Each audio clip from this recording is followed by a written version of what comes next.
Warning: the following could contain disturbing images or topics. Viewer discretion is advised.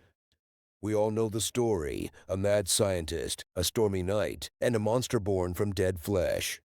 But what if I told you it wasn't just a story? Look, it's evening. It's Giovanni for Steve. It's an argument and we have kept your eye with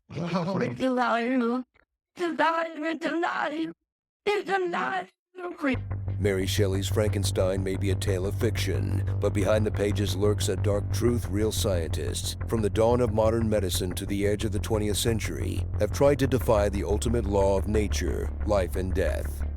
Tonight, we dive deep into the world of real-life Frankenstein's, men who pushed the boundaries of science, who dared to play God, and the horrifying experiments they performed in the name of reanimation. In 1818, Mary Shelley penned one of the greatest horror stories of all time, Frankenstein. But this wasn't just a simple horror novel. Shelley was writing in an age of scientific revolution, where electricity was seen as a possible key to life itself. But Shelley wasn't inventing the idea from thin air. She was influenced by real-life scientific breakthroughs and terrifying experiments that blurred the line between life and death. In front of a crowd, Aldini applied electric currents to Foster's body.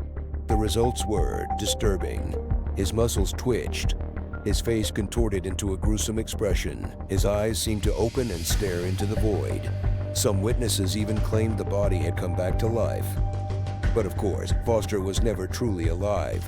Aldini had only reanimated the dead muscles with electricity, a glimpse of life, but not the real thing. Still, these experiments sparked both fascination and fear. Was it possible that man could control life and death with nothing but electrical power? For many, the answer was both exciting and terrifying.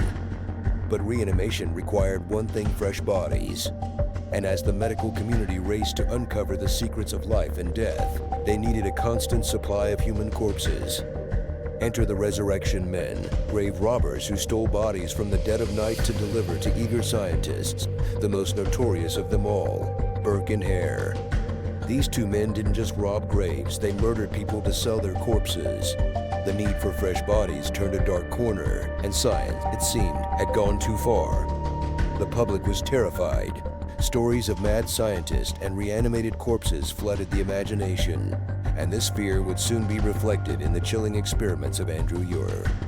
In 1818, the same year that Frankenstein was published, Scottish doctor Andrew Ure decided to test the limits of electricity on a human body. Using the corpse of a hanged man, Ure applied electric currents to stimulate movement in the limbs. The results were terrifying.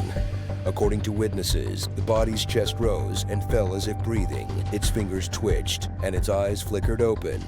Some onlookers believed Ure had brought the man back to life. But Ure, like Aldini, had only manipulated the dead tissue with electricity. The man was never truly alive. Still, these experiments created a frenzy, and public fear of scientists playing God began to spread.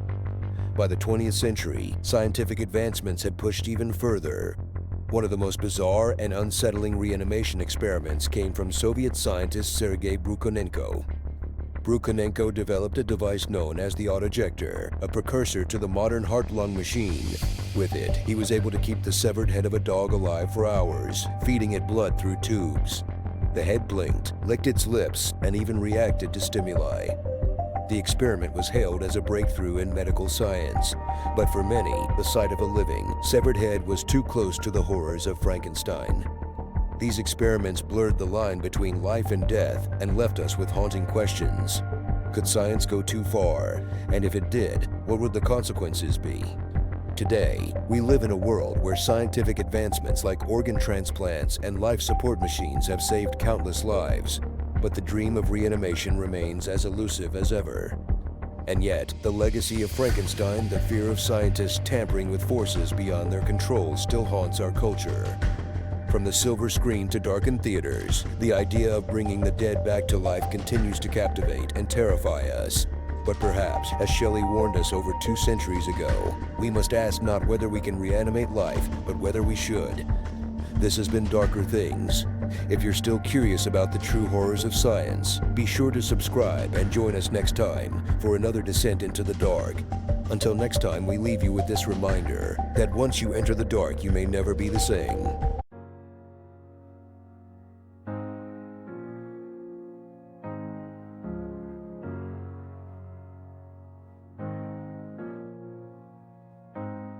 In the dark of night, with lightning in the sky, a man reached out to create, but never asked why. He stitched together life, thought he'd break the chain, but he made a monster born of pride and pain. Oh, don't play God. Don't you take what isn't yours, what he's breathed into. Only he restores. Frankenstein tried, but his creation lost its way. Let his will be done. Don't lead yourself astray. Victor saw glory he thought he could control, but in the name of science he lost his soul. What was once dead should stay where it belongs. The hands of man ain't where life's power's strong. Oh, don't play God. Don't you take what isn't yours, what he's breathed into. Only he restores. Frankenstein tried, but his creation lost its way. Let his will be done. Don't lead yourself astray.